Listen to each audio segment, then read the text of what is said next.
Friends, here we are going to declare variables for our project. Here we are initializing a is equal to 20 and b is equal to 10. They are input variables.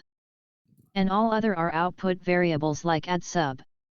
For multiply we will use multiple.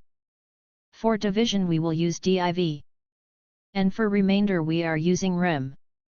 Now it's time to use operators.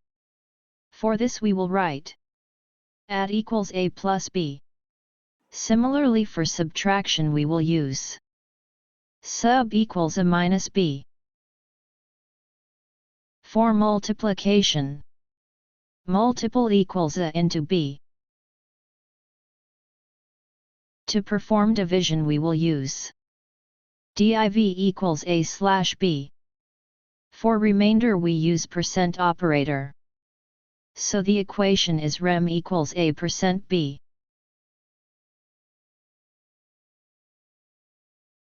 Now we are going to print our outputs by printf. So we will write printf brackets in double quotation. Addition is equal to %d comma variable add to show its value at position of %d. Now we are going to duplicate this printf statement to make output of all 5 operators at output screen.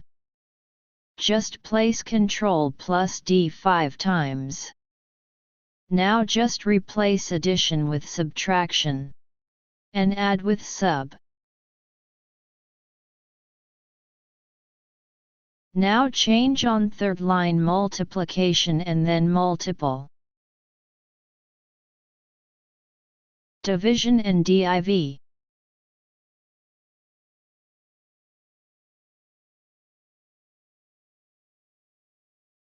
Remainder and use variable rem.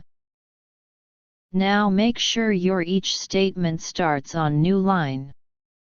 So insert new line character at beginning of each printf.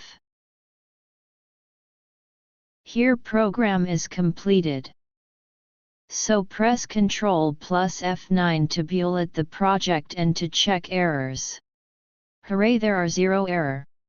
So finally tell compiler to run program output by Ctrl plus F10. This is our output. Each statement on new line. I hope you enjoyed lecture 7th of programming by Neel.